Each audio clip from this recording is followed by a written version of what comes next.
ఇక ఇది రాష్ట్ర ప్రభుత్వం వైపు ఉంటే బీఆర్ఎస్ పార్టీ తెలంగాణ రాష్ట్రంలో రజతోత్సవాల పేరుతో ఎల్కతుర్తి, వరంగల్ జిల్లా ఎల్కతుర్తి కాడ ఈ దాదాపు 100 ఎకరాల్లో బహిరంగ సభ నిర్వహిస్తూ ఉంది. ఆ కార్యక్రమానికి విస్తృతంగా ఏర్పాట్లు చేసుకుంటుంది ఆ పార్టీ ఏర్పాట్లు చేసుకుంటున్నటువంటి సందర్భంలో ఆ మాజీ మంత్రులు, మాజీ తాజా ఎమ్మెల్యేలు అందరు పోయి ఆ కార్యక్రమాలన్నీ సజావుగా జరుగుతున్నాయా లేదా అని చెప్పి చూసుకొని వీడియోలు మేము పోయినాం, పరిశీలించడం అనేటువంటి వీడియోలు సోషల్ మీడియాలోకి ఇసిరు కొట్టిరు. ఇక వీటిలో పడి తిరుగుతూ ఉన్నాయి.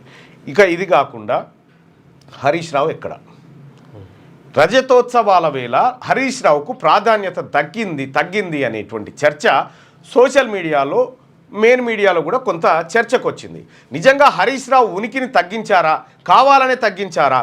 పోస్టర్ల పైన ఎక్కడ కూడా హరీష్ రావు ఫోటో లేకుండా కేటీ రామారావు ఫోటో, కేసీఆర్ ఫోటో మాత్రమే ఉండడాన్ని బీఆర్ఎస్ పార్టీలోని కొంతమంది హరీష్ రావు అనుకూల వర్గం పెదవిరుస్తున్నారు.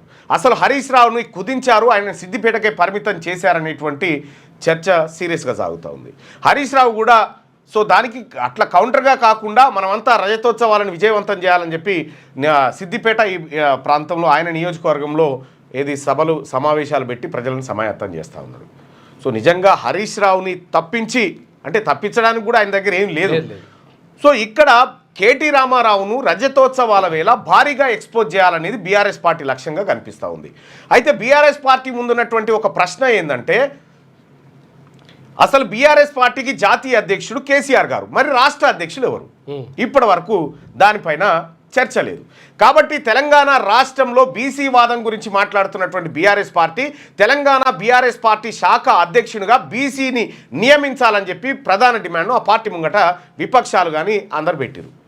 మరి ఈ రజతోత్సవ వేళ బీఆర్ఎస్ పార్టీ బీసీ రాష్ట్ర అధ్యక్షుని ప్రకటించబోతుందా? ఒకవేళ ప్రకటిస్తే ఎవరు రేసులో ఉన్నారు? మధుసూదనాచారిని అత్యంతగా విశ్వసించేటువంటి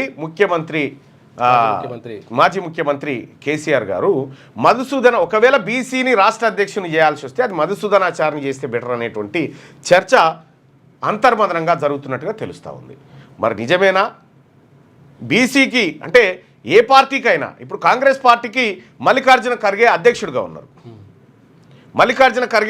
ఉన్నారు, బీజేపీకి జాతీయ స్థాయిలో ఒక అధ్యక్షుడు, రాష్ట్ర స్థాయిలో ఒక అధ్యక్షుడు. మరి బీఆర్ఎస్ అంటే భారత రాష్ట్ర సమితి దాన్ని టీఆర్ఎస్ నుంచి బీఆర్ఎస్గా మార్చినటువంటి సందర్భంలో అటువైపు పోయినారు. మరి కేంద్రం వైపు పోయిన తర్వాత జాతీయ పార్టీకి కేసీఆర్ అధ్యక్షుడు అయితే ఈ ప్రాంతంలో తెలంగాణ ప్రాంతంలో ఉన్నటువంటి పార్టీకి అధ్యక్షుడు ఇప్పటి వరకు లేరు. సో అది అసంపూర్ణంగా ఆ పార్టీలో ఉంది. ఇక బీఆర్ఎస్ పార్టీ విజయవంతం చేయడం కోసం, ఈ సభను రజతోత్సవాలను విజయవంతం చేయడం కోసం విస్తృతంగా ఖర్చు పెడతా ఉంది. అనేకమైనటువంటి ప్రచార మాధ్యమాలను దానికోసం ఎంచుకుంది.